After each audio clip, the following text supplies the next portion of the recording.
Good morning বন্ধুরা, তোমরা কেমন আছো? আশা করি ভালো আছো। আমিও খুব ভালো আছি। আজকে আমি বানাবো মাছের ঝোল।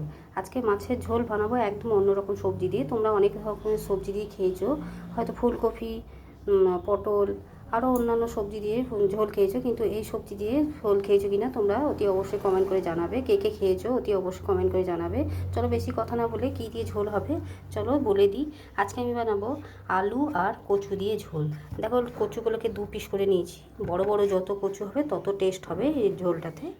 এই রেসিপি বানাতে গেলে বেশ বড় বড় কচুর প্রয়োজন হয়। আমি এই রকম কচু পেয়েছি এত বড় বড়ই, তাই 2 পিস করে নিয়েছি। তাই কচু আলু কেটে ধুয়ে নিয়েছি।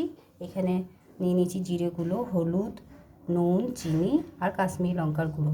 এখানে আমি মাছকে নুন, তেল আর হলুদ মাখিয়ে রেখে দিয়েছি। এখানে আমি কাঁচা লঙ্কা, আদা, রসুন, পেঁয়াজ আর গোলমরিচ নিয়ে নিয়েছি, পেস্ট করে নেব। চলো এবারে কড়াইয়ের মধ্যে আমি তেল বসিয়ে দিই, মাছগুলোকে আগে ভেজে নেব।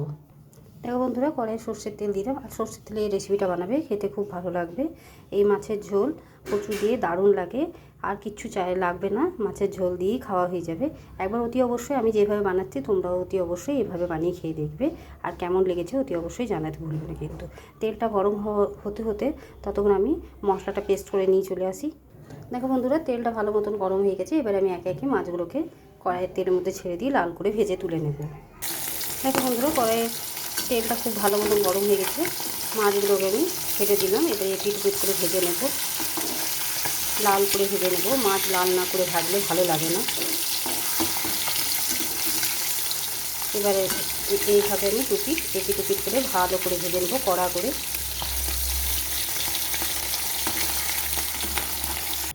দেখো বন্ধুরা, মাছগুলোকে আমি ভেজে তুলে নিলাম। এবারে আমি দিয়ে দিলাম 5 ফোড়ন, কিছুটা ফোড়ন দিয়ে দিলাম। এবারে এই তেলের মধ্যে দিয়ে দেব আলু আর কচু। দেখো বন্ধুরা, আলু কচু দিয়ে দিলাম আর সামান্য পরিমাণে হলুদ দিয়ে দিলাম। এবার তেলের সাথে আলু আর কচুটাকে একটু ভালো মতন ভেজে নেব। তারপর আমি মশলাগুলো যেগুলো পেস্ট করে রেখেছি সেগুলো দিয়ে দেবো আর গুঁড়ো মশলাগুলো একে একে দিয়ে দেবো। এবারে আলু আর কচুটাকে একটু ভালো করে তেলের মধ্যে ভেজে নেব আগে। দেখো বন্ধুরা, আলু আর কচুটা খুব ভালো মতন ভেজে নেব। এবারে দিয়ে দেবো পেস্ট করে রাখা মশলা। এবারে পেস্ট করে রাখা মশলার সাথে কিছুক্ষণ কষে নেব। তারপর সমস্ত গুঁড়ো মশলাগুলো এর সঙ্গে অ্যাড করব। দেখো বন্ধুরা, মশলাটা দিয়ে বেশ কিছুক্ষণ কষিয়ে নিলাম। এখন আরও কিছুক্ষণ কষাতে হবে যতক্ষণ না কাঁচা গন্ধটা যায়। এবার আমি সমস্ত গুঁড়ো মশলা, দেখো জিরে, নুন, হলুদ, কাশ্মীরি লঙ্কার গুঁড়ো, আমি ঝাল লঙ্কার গুঁড়ো ব্যবহার করিনি কারণ আগে কাঁচা লঙ্কা দিয়েছি। আর গোলমরিচটা মাস্ট, এই ঝোলে কচু দিয়ে গোলমরিচটা দিতেই হবে, তবে টেস্টটা বেশি হবে। আর দিয়ে দেবো মিক্সির জারটা একটু ধুয়ে জল। দেখো বন্ধুরা, সমস্ত গুঁড়ো মশলাগুলো দিয়ে মিক্সির জারটা ধুয়ে জল দিয়ে দিলাম। এবার খুব ভালো করে ঢাকা চাপা দিয়ে কষিয়ে নিতে হবে যতক্ষণ না মশলার কাঁচা গন্ধ চলে যায়, ততক্ষণ কষিয়ে যেতে হবে। আর যত কষাবে তত মশলার গন্ধও যাবে আর খেতেও সুস্বাদু হবে আর টেস্টও হবে। তাই এইভাবে কিছুক্ষণ আরও কষাতে হবে, ঢাকা দিয়ে কষিয়ে নেব। দেখো বন্ধুরা, মশলা দিয়ে ভালো মতন কষানো হয়ে গেছে। এবারে দিয়ে দিলাম একটি টমেটোটা চাইলে তোমরা দিতেও পারো, আবার নাও দিতে পারো। এবারে টমেটোটাকে দিয়ে কিছুক্ষণ নেড়ে চেড়ে নেব, তারপর জল ঢেলে দেবো। দেখো বন্ধুরা, টমেটো দিয়েও বেশ কিছুক্ষণ কষিয়ে নিলাম। আর টমেটোটা দেওয়ার কারণ হচ্ছে লাস্টে, এই কারণে টমেটোটা টক জাতীয় জিনিস, তাই আলু বলো কচু সমস্ত সব কিছু সেদ্ধ হতে একটু দেরি হবে, সেই জন্য আমি সবার লাস্টে দিলাম। আর এইভাবে একবার ঝোল বানিয়ে খেয়ে দেখবে। যদি ভাববে যে কচু দিয়ে ঝোল ল্যাল পেলে ভাব লাগবে, কিচ্ছু লাগবে না, এইভাবে দারুণ লাগবে, আর কিচ্ছু চাই না। এবারে আমি জল দিয়ে দেবো। কচু আর আলু অর্ধেকভাবে সেদ্ধ হয়ে গেছে, বাকিটা জল দিয়ে দেবো সেদ্ধ হতে। যতক্ষণ না সেদ্ধ হয় ততক্ষণ আমাদেরকে অপেক্ষা করতে হবে। চলো পরিমাণ মতন জল দিয়ে দিই। দেখো বন্ধুরা, জল দিয়ে দিলাম বেশ খানিকটা, যাতে কচুটা শক্ত জিনিস, তাই সেদ্ধ হতে একটু সময় লাগবে, সেই জন্য একটু বেশি পরিমাণে জল দিয়ে দিলাম।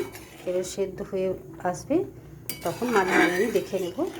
তারপর আমি আরও খানিকটা জল দিয়ে মাছগুলোকে দিয়ে ফুটিয়ে নামিয়ে নেব। একদম সহজভাবে রেসিপিটা তোমরা বাড়িতে অতি অবশ্যই বানিয়ে খেয়ে দেখবে। আর কেমন লেগেছে রেসিপিটা জানাতে কিন্তু ভুলবে না। ভালো লেগে থাকলে লাইক, শেয়ার এবং চ্যানেলটিকে সাবস্ক্রাইব করে দেবে বন্ধুরা। আর একবার হলেও খেয়ে দেখবে। চলো বন্ধুরা, এবার ঢেকে দিই। দেখো বন্ধুরা, ঝোলটা একদম তৈরি হয়ে গেছে। আলুগুলো, কচু সমস্ত ভালো মতো সেদ্ধ হয়ে গেছে। দেখো দেখো, অথচ গোটা গোটা আছে। এবার আমি মাছগুলোকে দিয়ে দেবো। মাছগুলো দিয়ে আরও কিছুটা জল দিয়ে কিছুক্ষণ ফুটতে দিয়ে দেবো।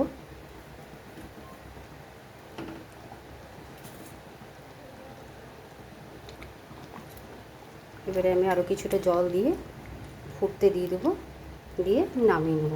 আর কিচ্ছু প্রয়োজন নেই, বাড়িতে অতি অবশ্যই একবার এইভাবে বানিয়ে খেয়ে দেখবে। এই একটা রান্নার মধ্যেই তোমার সব ভাত খাওয়া হয়ে যাবে, এক থালা ভাত একটা সবজিতে। আর দ্বিতীয় কোনো সবজির প্রয়োজন হবে না। এবারে আমি আরও কিছুটা জল দিয়ে দিই। দেখো বন্ধুরা, মাছগুলো দিয়ে কিছুটা জল দিয়ে দেখো ফুটে উঠেছে। এবার আমি গ্যাসটাকে অফ করে দেবো, দিয়ে অন্য কোনো জায়গায় আমি ঢেলে নেব। দেখো বন্ধুরা, কচু দিয়ে মাছের ঝোলের রেসিপিটা আমার তৈরি হয়ে গেছে। তোমাদের কেমন লেগেছে অতি অবশ্যই জানাতে ভুলবে না। ভালো যদি লেগে থাকে তাহলে লাইক, শেয়ার এবং চ্যানেলটিকে সাবস্ক্রাইব করে দেবে। আর পরিবার পরিজনের সাথে শেয়ার করে দেবে। আজকের মতো এতটুকুই। কালকে আবার অন্য কোনো রেসিপি নিয়ে ফিরে আসবো। সুস্থ থেকো, ভালো থেকো, আর তোমরা সবাই আমার পাশে থেকো।